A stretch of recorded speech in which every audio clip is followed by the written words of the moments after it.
முதல் வாசகம் செப்பனிய நூலிலிருந்து வாசகம். அதிகாரம் 3 இறை வசனங்கள் 14-18 முடிய. மகளே சீயோன், மகிழ்ச்சியால் ஆர்ப்பரி, இஸ்ரேலே ஆரவாரம் செய். மகளே எருசலேம், உன் முழு உள்ளத்தோடு அகமகிழ்ந்து அக்களி. ஆண்டவர் உன் தண்டனை தீர்ப்பை தள்ளிவிட்டார், உன் பகைவர்களை அப்புறப்படுத்தினார். இஸ்ரேலின் அரசராகிய ஆண்டவர் உன் நடுவில் இருக்கின்றார். நீ இனி எந்த தீங்கிற்கும் அஞ்சமாட்டாய்.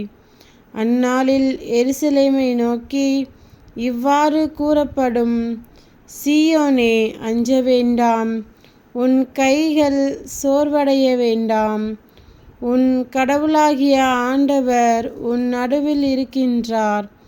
அவர் மாவீரர், மீட்பு அளிப்பவர். உன் பொருட்டு அவர் மகிழ்ந்து களிகூருவார்.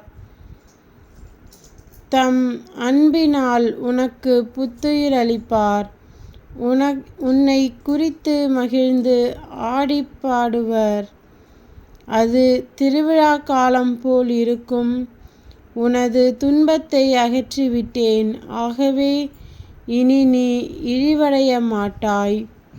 இது ஆண்டவர் வழங்கும் அருள்வாக்கு. இறைவா, உமக்கு நன்றி. நற்செய்தி வாசகம். புனித லூக்கா எழுதிய நற்செய்தியிலிருந்து வாசகம். அதிகாரம் 1 இறைவசனங்கள் 39-56 முடிய. அதன்பின் மரியா புறப்பட்டு யூதேய மலைநாட்டிலுள்ள ஓர் ஊருக்கு விரைந்து சென்றார். அவர் செக்கரியாவின் வீட்டை அடைந்து எலிசபெத்தை வாழ்த்தினார். மரியாவின் வாழ்த்தை எலிசபெத்து கேட்டபொழுது அவர் வயிற்றில் இருந்த குழந்தை மகிழ்ச்சியால் துள்ளிற்று.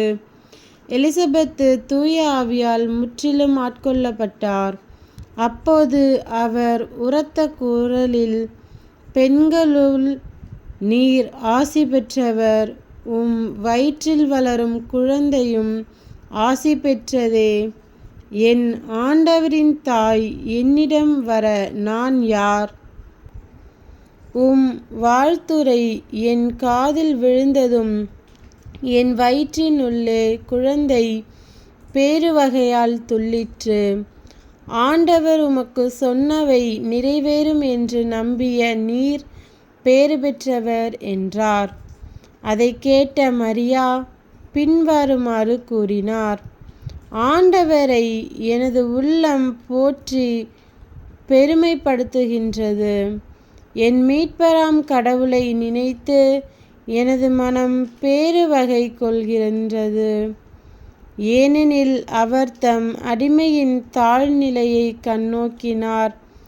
இது முதல் எல்லா தலைமுறையினரும் என்னை பேறு பெற்றவர் என்பர். ஏனெனில் வல்லவராம் கடவுள் எனக்கு அரும்பெரும் செயல்கள் செய்துள்ளார். தூயவர் என்பதே அவரது பெயர். அவருக்கு அஞ்சி நடப்போருக்கு தலைமுறை தலைமுறையாய் அவர் இரக்கம் காட்டி வருகிறார். அவர் தம் தோள் வலிமையை காட்டியுள்ளார். உள்ளத்தில் செருக்குடன் சிந்திப்போரை சிதறடித்து வருகிறார். வலியோரை அரியணை நின்று தூக்கி எறிந்துள்ளார். தாழ்நிலையில் இருப்போரை உயர்த்துகிறார். பசித்தோரை நலன்களால் நிரப்பியுள்ளார். செல்வரை வெறுங்கையராய் அனுப்பிவிடுகிறார். மூதாதையருக்கு உரைத்தபடியே அவர் ஆபிரகாமையும் அவர் தம் வழிமரபினரையும் என்றென்றும் இரக்கத்தோடு நினைவில் கொண்டுள்ளார். தம் ஊழியராகிய இஸ்ரேலுக்கு துணையாக இருந்து வருகிறார். மரியா ஏறக்குறைய 3 மாதம் எலிசபெத்தோடு தங்கியிருந்த பின்பு தம் வீடு திரும்பினார். இது கிறிஸ்து வழங்கும் நற்செய்தி. கிறிஸ்துவே உமக்கு புகழ்.